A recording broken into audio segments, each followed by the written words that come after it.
My parents gave my brother-in-law control of our family restaurant after my sister's constant pressure, but when he fired our best employees, changed our recipes, and nearly got us shut down by health department, they called me back to fix his mess. I, 29M, need to get this off my chest because I don't know what to do anymore. My family owns a small Italian restaurant that has been in business for over 20 years. My parents started it when I was 9 years old, and I have been working there in some capacity since I was 16. Let me tell you how I got involved in the restaurant business.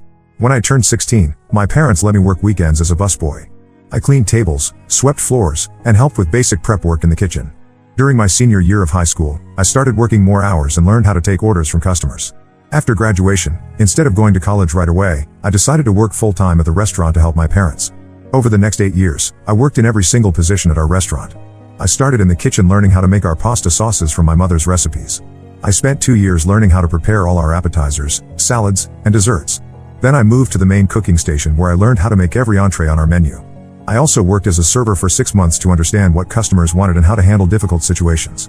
My parents taught me how to order supplies from vendors, manage inventory, schedule staff, and handle the books. When our head cook quit 3 years ago, I stepped in and ran the kitchen for 4 months until we found a replacement. When our manager left 2 years ago, I took over those duties as well.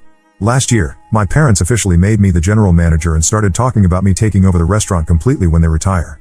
The problem is my sister Riley, 32F, and her husband Kevin, 34M. Riley never worked at the restaurant except for a few weeks during high school when my parents forced her to help during our busy summer season. She hated every minute of it and complained constantly about the smell of garlic on her clothes and how tired she was after shifts. She went to college, got a degree in marketing, and now works for a small advertising company in the next town over. Kevin worked at the restaurant for about 2 years as our assistant manager. He handled scheduling, dealt with vendors when I was not available, and helped with hiring new servers. He was decent at these tasks but never showed much interest in learning the cooking side or understanding our family recipes. He also had some issues with our longtime servers because he would try to change procedures without consulting me or my parents first. About 6 months ago, Riley started making comments about how Kevin should be running the restaurant instead of me. She would bring this up during family dinners and holiday gatherings. She said Kevin had management experience and a business degree, while I never went to college. She also said it was not fair that I got to be in charge just because I was the son, and that Kevin was older and more mature. At first, my parents dismissed these comments. They knew how hard I had worked and how much I had learned about every aspect of the business. But Riley kept pushing. She would call my mother several times a week to complain about how I was not ready for such a big responsibility. She said I was too young and that Kevin had better leadership skills. The situation got worse when Kevin started agreeing with Riley and making his own comments. During staff meetings, he would suggest changes to our menu or procedures, then act frustrated when I explained why those changes would not work. He started questioning my decisions in front of other employees, which made things awkward for everyone. Riley also began criticizing everything about how I ran the restaurant. She said our social media presence was terrible and that we needed to modernize our image. She complained that we still used paper menus instead of digital ones. She said our dining room looked outdated and that we needed to renovate to attract younger customers. Every time she came to eat at the restaurant, she would find something to complain about and suggest that Kevin could fix these problems. The breaking point came 2 months ago during a family meeting at my parents' house. Riley spent an hour listing all the reasons why Kevin should be running the restaurant instead of me. She said he had fresh ideas and could bring new energy to the business. She also accused me of being stuck in old ways and resistant to change. She said I was holding the restaurant back from reaching its full potential. Kevin sat there nodding along with everything Riley said. He added that he had been thinking about this situation for months and believed he could increase our profits by at least 20% within 6 months. He said he had ideas for expanding our catering business and attracting more corporate clients. He also wanted to add a lunch buffet and start offering cooking classes. My parents looked uncomfortable during this entire conversation. They kept glancing at me like they wanted me to defend myself, but I was too shocked to say much. I had never expected this level of attack from my own sister and brother-in-law. I just sat there listening to them tear apart everything I had worked for over the past 8 years. After that meeting, Riley increased her pressure on my parents. She would show up at the restaurant during slow periods and talk to my mother about how Kevin could improve things. She brought articles about restaurant management and left them on my father's desk. She even suggested that they should give Kevin a trial period to prove himself. My parents finally gave in to the pressure 3 weeks ago. They called me into the office and said they wanted to try something new. They asked if I would be willing to step back for 3 months and let Kevin take over as acting manager. They said it would be good for me to take a break and that maybe Kevin's ideas could help the business grow. I was stunned. After 8 years of working my way up through every position, learning every recipe, and building relationships with our suppliers and regular customers, they wanted me to step aside for someone who would work there for only 2 years in a support role. I asked them if they were serious, and my father said they thought it would be fair to give Kevin a chance to show what he could do. I agreed to step back, but only because I was curious to see how badly Kevin would mess things up. I also figured my parents would realize their mistake pretty quickly once they saw Kevin in action without me there to guide him. I told them I would take a leave of absence for 3 months, but I wanted to remain available if there were any emergencies. Kevin started his trial period 2 weeks ago, and I have been staying away from the restaurant as promised. However, I have been hearing things from our servers and kitchen staff who still text me when they have questions or concerns. The stories they are telling me make it clear that Kevin is in way over his head. During his first week, Kevin decided to change our sauce recipes without consulting my mother. He thought they were too garlicky and reduced the garlic by half in our marinara and meat sauces. We had 3 customers complain that their food tasted different, and one of our regular customers actually sent her pasta back to the kitchen because it tasted wrong. Kevin also fired our head server Maria, who had been working for us for 5 years. Maria was always professional and knew how to handle difficult customers. She was also fluent in Spanish, which helped us serve our Latino customers better. Kevin fired her because he said she was not enthusiastic enough about his new ideas for improving customer service. He replaced Maria with someone Riley recommended from her advertising company. This new server had never worked in a restaurant before and spent her first shift asking customers to repeat their orders multiple times because she did not know our menu. She also spilled red wine on a customer's white shirt during her second shift. Kevin has also been trying to implement new procedures that make no sense. He wants servers to upsell appetizers and desserts to every table, even though our portions are already generous and most customers leave feeling full. He created a script for servers to read when they greet customers, which sounds awkward and forced. Our longtime customers have been asking what happened to the friendly, relaxed atmosphere they were used to. The kitchen staff is also having problems with Kevin's management style. He keeps changing the prep schedule and trying to alter recipes without understanding how our kitchen workflow operates. Yesterday, one of our cooks texted me to say they ran out of breadsticks during the dinner rush because Kevin changed the baking schedule. Riley has been coming to the restaurant almost every day since Kevin took over. She acts like she is some kind of consultant, walking around with a notebook and observing everything. She has been asking our servers detailed questions about their sales numbers and customer feedback. Some of our staff members have told me they feel like they are being watched and judged constantly. My parents called me yesterday asking if I could come in to help with some issues Kevin was having with our vendor payments. Apparently, he messed up our food orders for this week and we are running low on several key ingredients. They sounded stressed and asked if I could just come in for a few hours to straighten things out. I told them no. I reminded them that they asked me to step back for 3 months, and it has only been 2 weeks. I said Kevin needed to figure these problems out on his own if he was going to prove he could run the restaurant. I also pointed out that this was exactly the kind of situation I had been handling successfully for years before they decided to give Kevin a chance. Now Riley is calling me selfish and stubborn. She said I am sabotaging Kevin's efforts by refusing to help when the restaurant needs me. She accused me of wanting Kevin to fail just so I could get my position back. She said I should be supporting the family business instead of letting my pride get in the way. My parents are caught in the middle of this situation.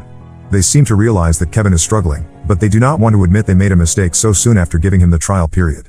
They also do not want to hurt Riley's feelings by acknowledging that her husband is not qualified to run our restaurant. I am not sure what to do at this point. Part of me wants to let Kevin continue failing until my parents are forced to admit they were wrong. But another part of me is worried about the long-term damage he might do to our family business. We have spent 20 years building our reputation in this community, and I do not want to see that destroyed because of Kevin's inexperience and Riley's misguided ambitions. I am also frustrated that my parents gave in to Riley's pressure without really considering how this decision would affect me. After 8 years of dedicated work and learning every aspect of the business, they were willing to push me aside based on Riley's complaints and Kevin's empty promises about increasing profits. Should I continue staying away and let Kevin prove he cannot handle the job? Should I go back and try to help, even though that might enable Riley and Kevin to take credit for any improvements? Or should I start making plans to leave the family business entirely and find work somewhere else? Update 1: I wanted to update everyone on what has been happening with the restaurant situation.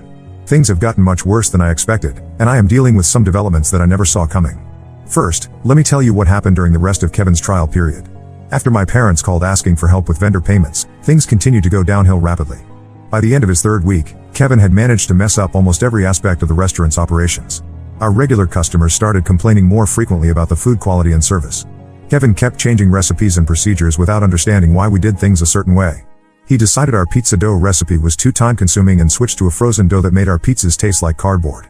When customers complained, Kevin told our servers to explain that we were updating our recipes to meet modern tastes. The financial situation became critical during Kevin's 4th week. He had been ordering supplies without checking our budget or comparing prices between vendors. Our food costs increased by almost 30% because Kevin was ordering expensive ingredients we did not need while running out of basic items like flour and cheese. He also forgot to pay our insurance premium, and we received a cancellation notice. Kevin's management of the staff reached a breaking point when he fired 2 more long-term employees. He let go of Tony, our experienced line cook who had been with us for 4 years, because Tony questioned Kevin's decision to change our preparation methods for our most popular pasta dish. Kevin also fired Jessica, our reliable weekend server, because she refused to use his scripted greeting with customers. Riley continued to come to the restaurant daily, acting like she was Kevin's business advisor. She started rearranging our dining room furniture and putting up new decorations without asking my parents. She also convinced Kevin to spend money on expensive new menus and promotional materials that featured Kevin's photo as the restaurant manager. The situation exploded during Kevin's 5th week when we received complaints from the health department. Kevin had been ignoring our standard food safety procedures, and an inspector found several violations including improper food storage temperatures and inadequate cleaning of equipment. We received a warning that could have resulted in temporary closure if not corrected immediately. That same week, Kevin made a decision that finally forced my parents to act. Without consulting anyone, he booked an expensive catering job for a wedding reception that was supposed to serve 150 people. The problem was that Kevin promised menu items we had never made before and quoted a price that was barely above our food costs. He also scheduled this catering job for a Saturday when we would normally be busy with regular dinner service.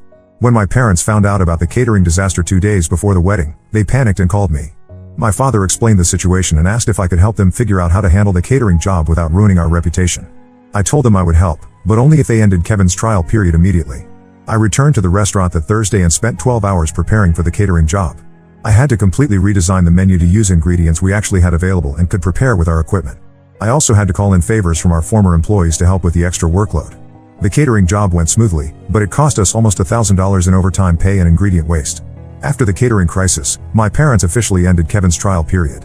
They asked him to step back to his previous assistant manager role, but Kevin refused.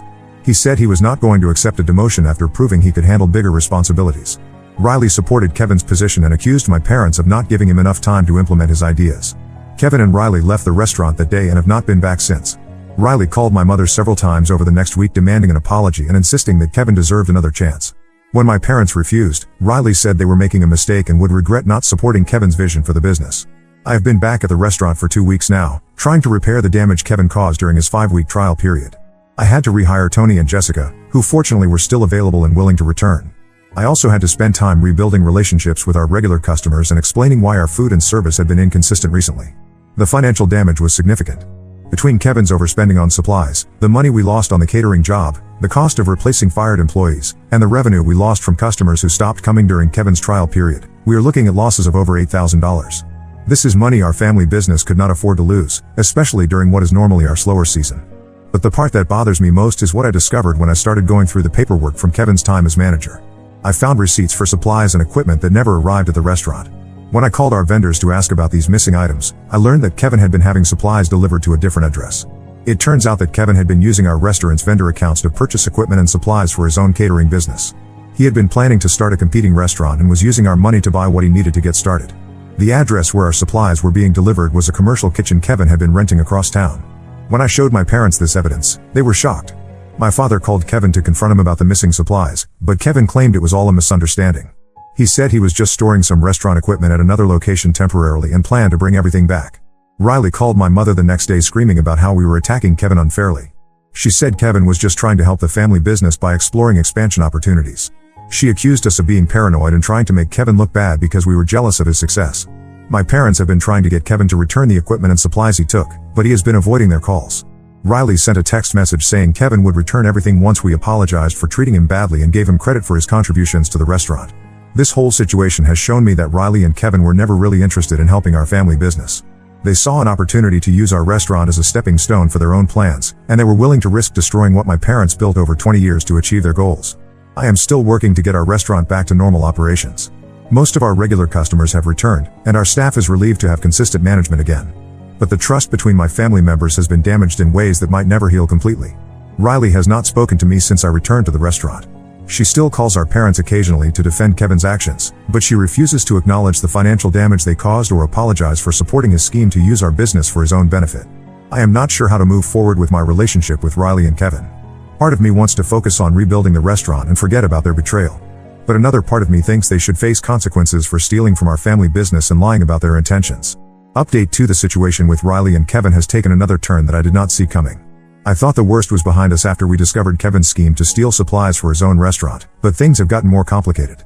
About 3 weeks after my last update, Kevin finally returned most of the equipment and supplies he had taken from our restaurant. He brought everything back on a Tuesday afternoon when he knew I would not be there, and he left it all in our storage room without explanation. Some items were missing, and several pieces of equipment had been damaged, but my parents decided not to pursue the matter further because they wanted to avoid more family conflict. Riley had been avoiding all contact with our family since the supply theft was discovered. She stopped calling my parents and did not show up for my mother's birthday dinner, which hurt my mother deeply. When my parents tried calling Riley, she would either not answer or hang up as soon as she heard their voices. But then Riley started showing up at the restaurant again, not to help or apologize, but to cause problems for us with our customers. The first incident happened on a busy Friday night when Riley came in with 3 friends and demanded a table even though we were fully booked with reservations. When our hostess explained that we could seat them in about an hour, Riley became loud and rude. Riley started complaining loudly about how the restaurant had gone downhill and how the service used to be better when Kevin was managing things. She was speaking loud enough for other customers to hear, and she made comments about how our family did not know how to run a business properly. She eventually left without eating, but not before creating an uncomfortable scene that disrupted other customers' dinners. This pattern continued over the next few weeks. Riley would show up during our busiest times and find reasons to complain about everything from the temperature in the dining room to the speed of service. She would make negative comments about our food and tell other customers that she knew better restaurants in the area. She also started leaving negative reviews on our social media pages using fake accounts.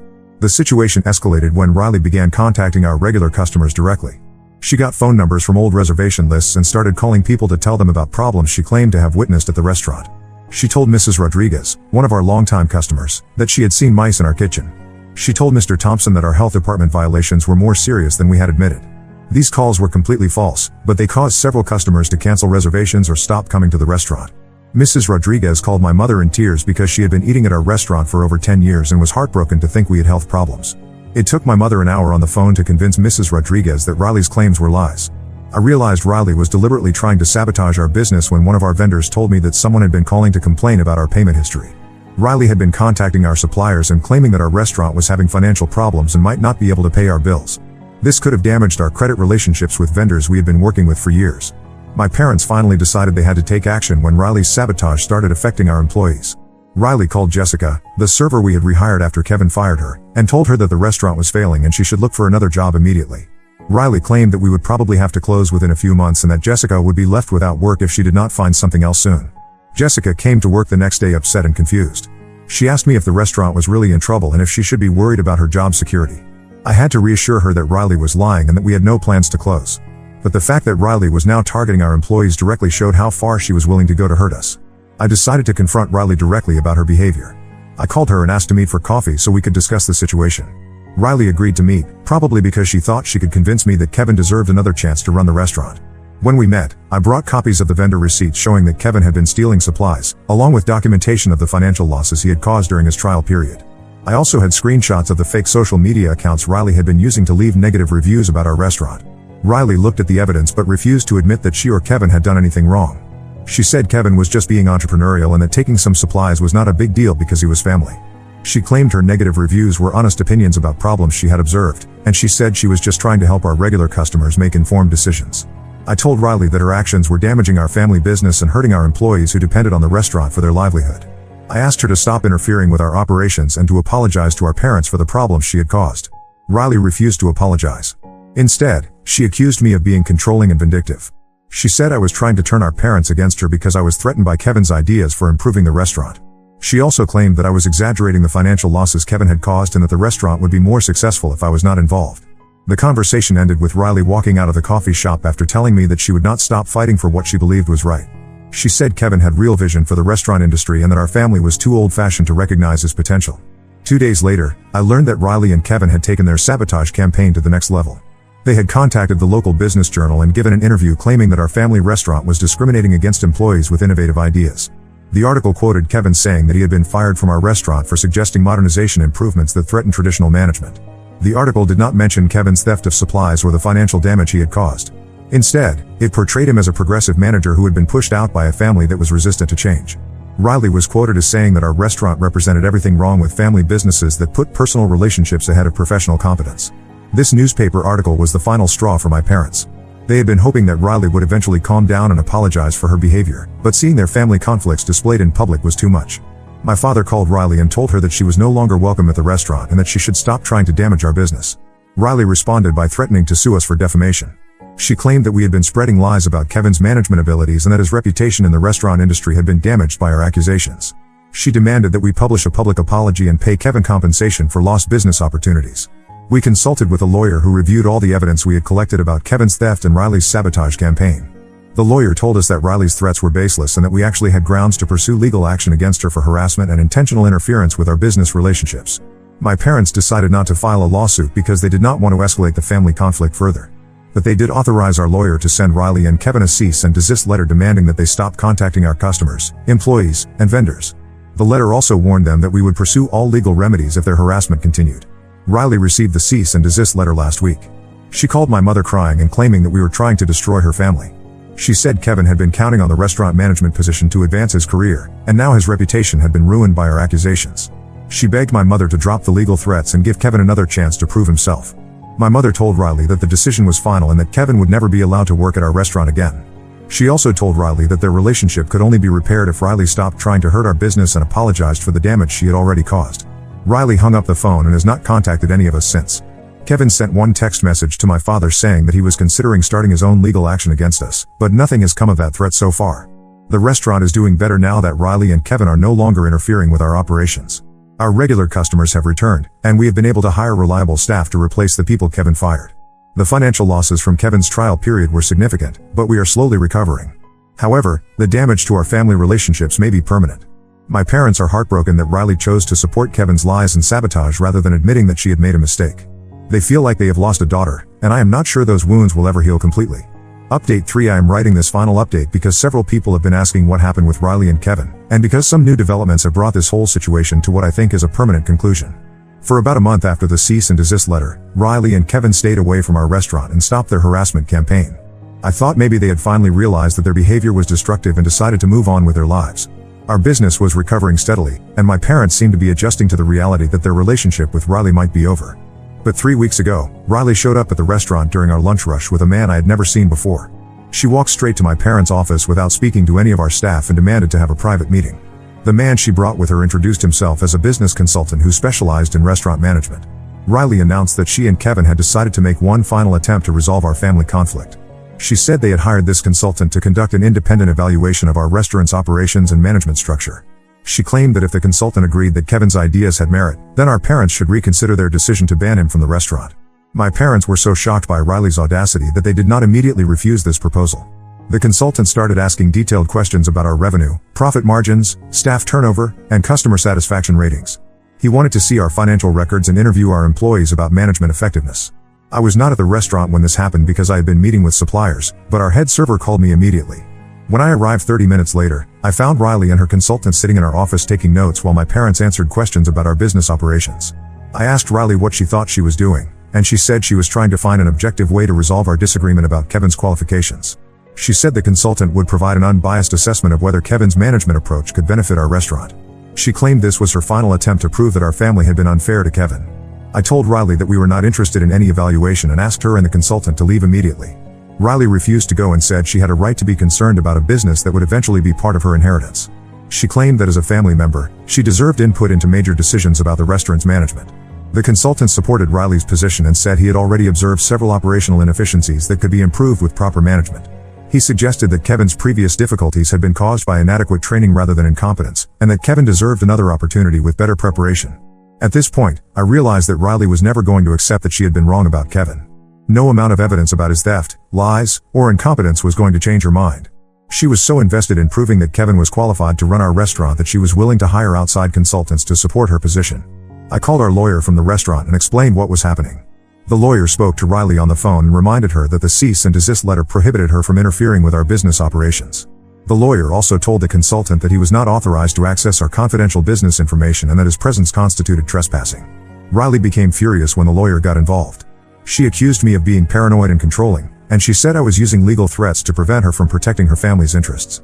She claimed that I was afraid of objective evaluation because I knew Kevin was more qualified than me to run the restaurant. The consultant packed up his notes and left after the lawyer threatened to call the police. Riley followed him out, but not before telling my parents that they were making the biggest mistake of their lives by choosing me over Kevin. She said they would regret not listening to her advice when the restaurant failed under my leadership. My parents were shaken by this encounter. My mother started crying after Riley left, and my father said he never imagined that his daughter would go to such lengths to undermine our family business. They realized that Riley was not just supporting Kevin out of loyalty, but that she genuinely believed I was unqualified to run the restaurant despite 8 years of successful management. 2 days later, we received a bill from Riley's business consultant for $1,200. The bill claimed that we had requested his services and owed payment for a comprehensive restaurant evaluation. Our lawyer contacted the consultant and informed him that no one had authorized his services and that we would not be paying his fee.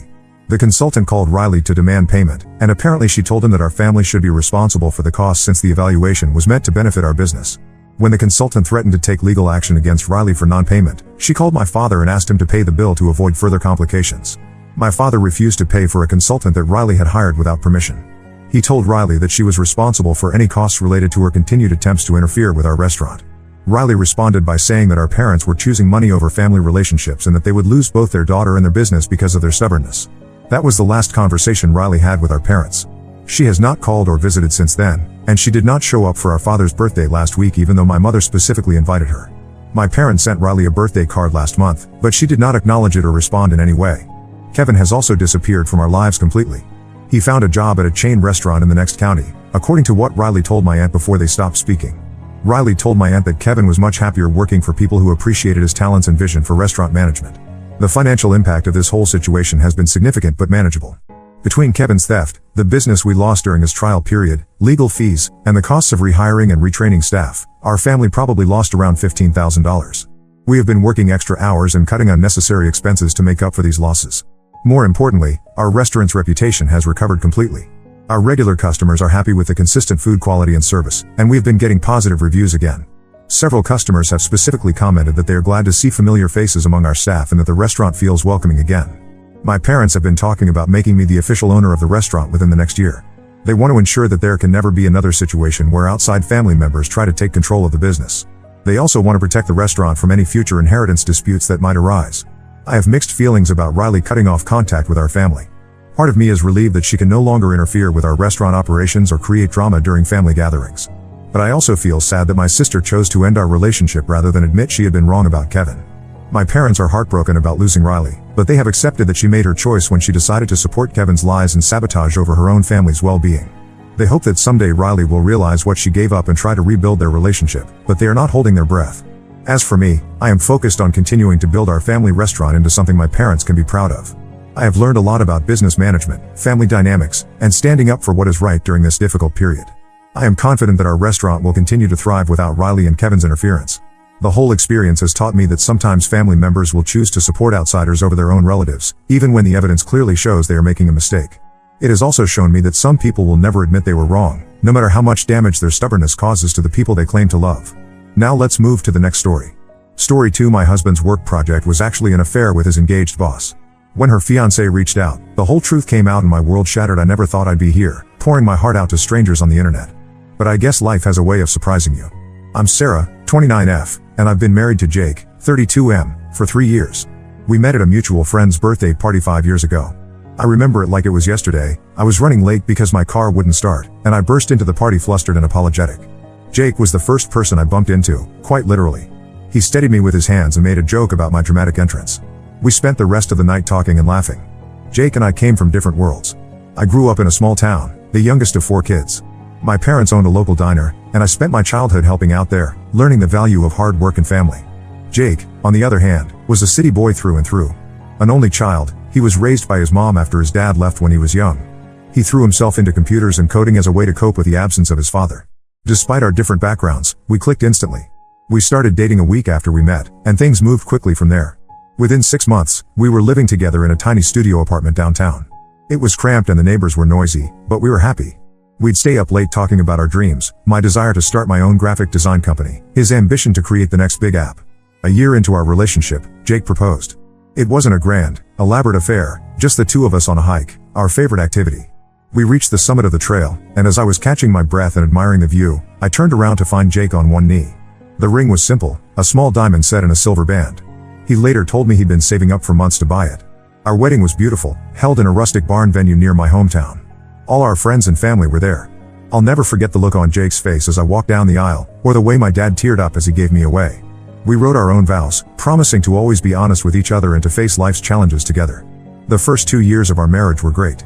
We both worked from home, me as a freelance graphic designer, Jake as a software engineer for a tech startup. We'd have lunch dates in our backyard, go for evening walks with our rescue dog, Max, and spend weekends exploring new hiking trails or trying out new restaurants. We were saving up for a big Europe trip, planning to visit all the art museums I'd always dreamed of seeing. We had our disagreements, of course.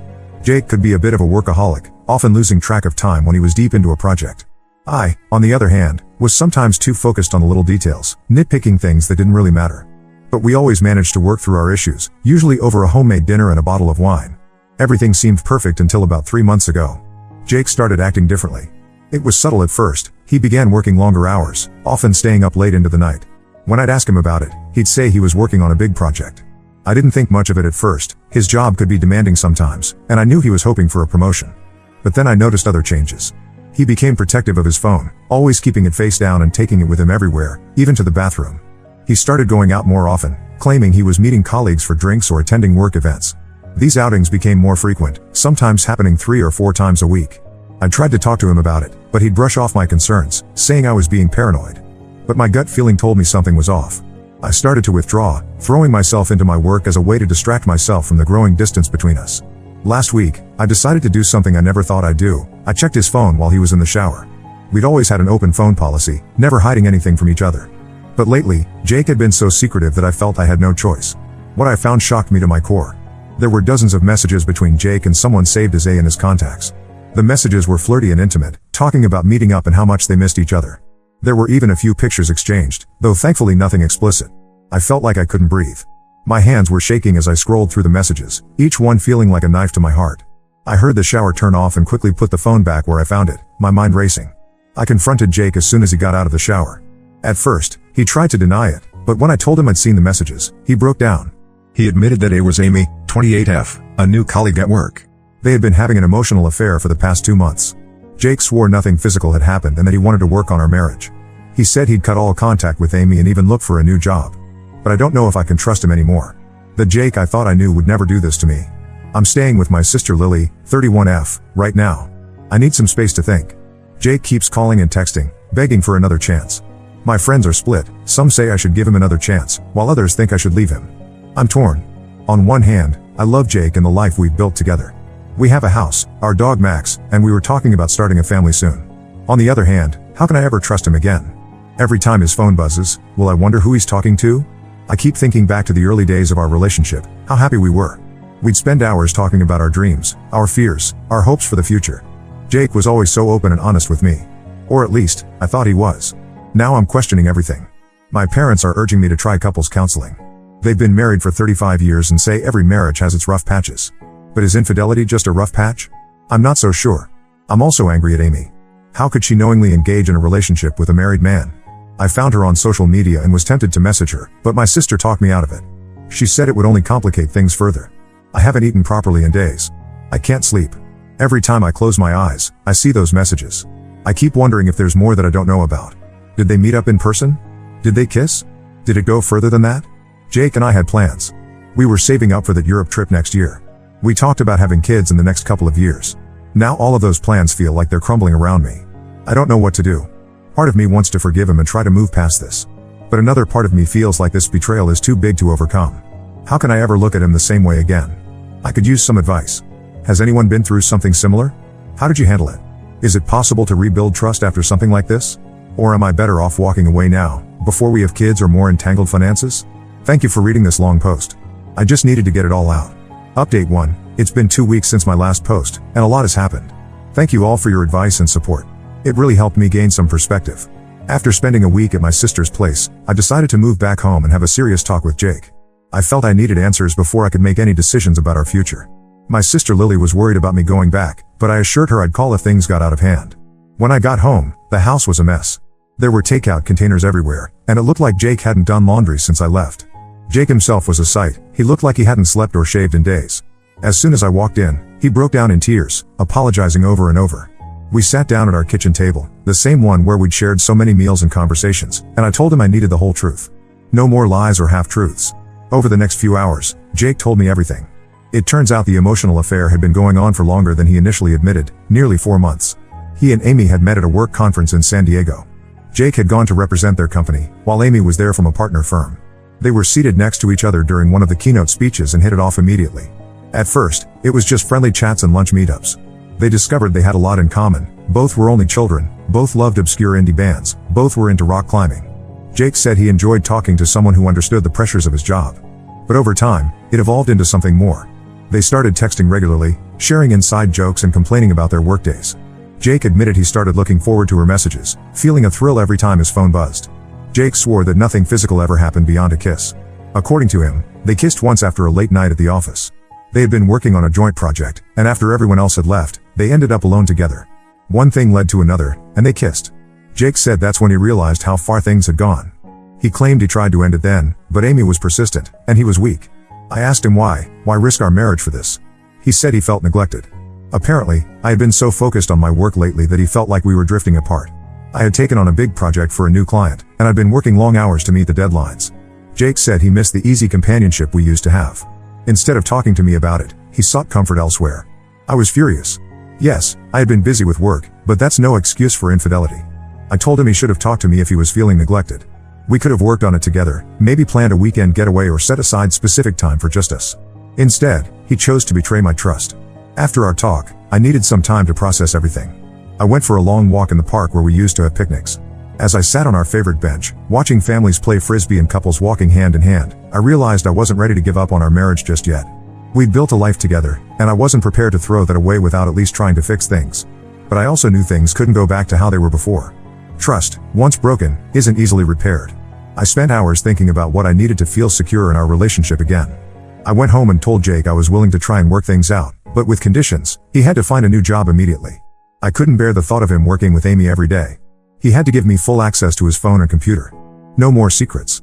We would start couples counseling. He had to cut all contact with Amy, effective immediately. Jake agreed to all my conditions without hesitation. He even showed me as he blocked Amy's number and deleted her from all his social media accounts. It was a start, but I knew we had a long road ahead of us. The next day, Jake started job hunting. He had an interview lined up by the end of the week. We also booked our first couples counseling session for next Tuesday. It's been a roller coaster of emotions. Some days, I feel hopeful that we can work through this. Other days, the anger and hurt feel overwhelming. I find myself scrutinizing Jake's every move, wondering if he's being truthful. It's exhausting. We've started having dinner together every night, like we used to in the early days of our relationship. We talk about our days, our feelings, our fears. It's not always easy. Sometimes the conversation turns to the affair, and things get tense. But we're trying. I've also started focusing on myself more. I've picked up my old hobby of painting, something I'd let fall by the wayside in recent years.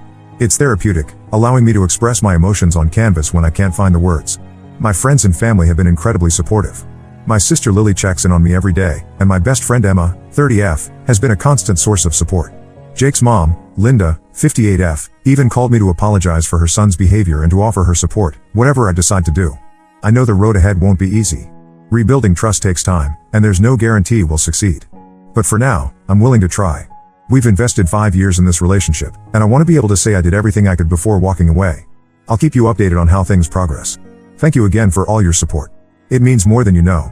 Update 2. It's been a month since my last update, and things have taken an unexpected turn. Jake found a new job within 2 weeks of starting his search. It was a lateral move in terms of position, but he took it without hesitation.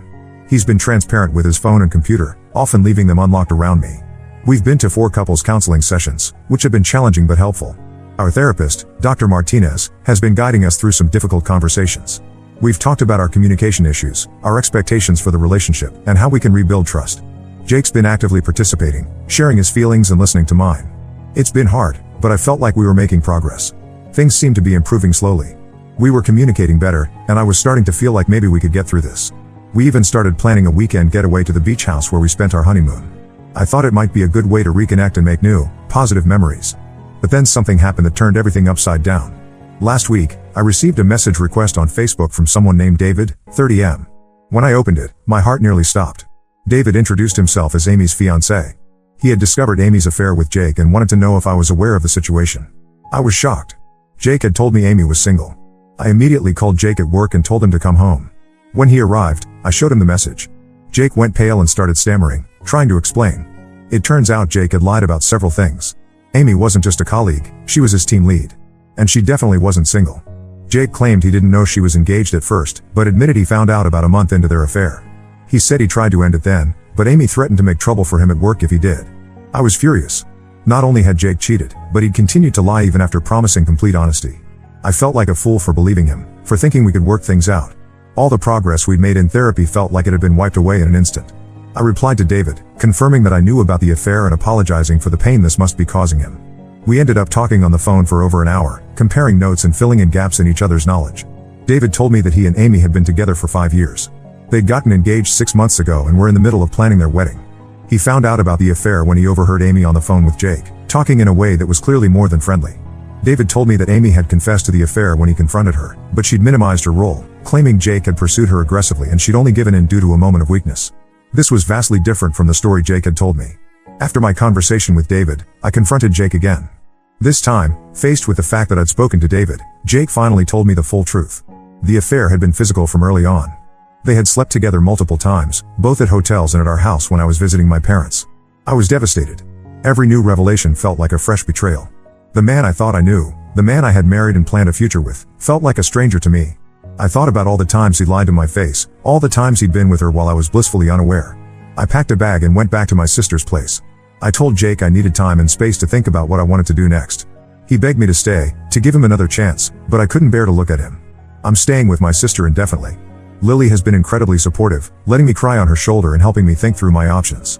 I've contacted a lawyer to discuss my options. I don't know if I'll file for divorce immediately, but I want to be prepared. I feel lost and betrayed. The future I thought I had has crumbled around me. But I'm also angry at Jake for his betrayal, angry at Amy for her role in this mess, and angry at myself for being so blind. I don't know what the future holds, but I know I deserve better than this. Thank you all for your continued support. I'll update again when I've figured out my next steps. Update 3, it's been 2 months since my last update, and I've made some big decisions. After careful consideration and many discussions with my lawyer, I've decided to file for divorce. The trust between Jake and me is irreparably broken, and I realized I couldn't spend the rest of my life wondering if he was being truthful. The process has been difficult. Jake initially contested the divorce, begging for another chance. He showed up at my sister's place unannounced one evening, causing quite a scene. Lily's husband, Mark, had to threaten to call the police before Jake would leave. It was painful to see him like that, but it also reinforced my decision. I couldn't be responsible for Jake's emotions anymore. After a stern talk with his own lawyer, Jake finally accepted that our marriage was over. We're now in the process of dividing our assets. It's strange, reducing 5 years of marriage to a list of items and bank accounts. We're selling the house, neither of us wants to live there with all the memories it holds. Deciding what to do with Max, our dog, was the hardest part. In the end, we agreed on joint custody. It's not ideal, but I couldn't bear the thought of never seeing him again. I've moved out of our house and found a small apartment of my own. It's in a different part of the city, close to a park where I can take Max for walks. Starting over has been tough, but also liberating in a way. I'm rediscovering who I am outside of my relationship with Jake. I've been redecorating the apartment, filling it with bright colors and art, things that are purely me. As for my career, I've thrown myself into my work. My boss has been understanding of my situation and has even offered me a promotion. It would mean managing my own team of designers. I'm considering taking it, as it would be a fresh challenge and a chance to grow professionally. I've also been in individual therapy, which has been incredibly helpful. My therapist, Dr. Patel, has been helping me work through my feelings of betrayal and anger. It's made me realize that while Jake's actions were inexcusable, there were issues in our marriage that we both contributed to. I'm working on myself, learning to set better boundaries and communicate more effectively. I've had some contact with David, Amy's fiancé. He decided to end their engagement, and last I heard, he was also in therapy to work through the betrayal. We've formed an unlikely friendship, bonding over our shared experience. It's been helpful to talk to someone who understands exactly what I'm going through. As for Amy, I heard through the grapevine that she was let go from her job due to the unprofessional relationship with a subordinate. I don't know how I feel about that. Part of me feels a sense of justice, but mostly I just feel sad for everyone involved. Jake has made several attempts to reconcile, sending flowers and heartfelt letters. The last one arrived just yesterday, a long, handwritten note apologizing for everything and asking for one more chance. While a small part of me misses the life we had, I know I've made the right decision in moving on. I deserve someone who will be honest and faithful. Looking ahead, I'm cautiously optimistic about my future. Yes, this experience has been painful, but it's also taught me a lot about myself and what I want in a relationship. I'm not ready to date yet, but I'm open to the possibility of finding love again someday. For now, I'm focusing on healing and rebuilding my life. I'm planning a solo trip to Europe, the one Jake and I were supposed to take together. It feels like a symbolic way of reclaiming my independence. I'm excited to explore the art museums I've always dreamed of seeing, to wander the streets of Paris and Rome, to find myself again. Thank you all for your support throughout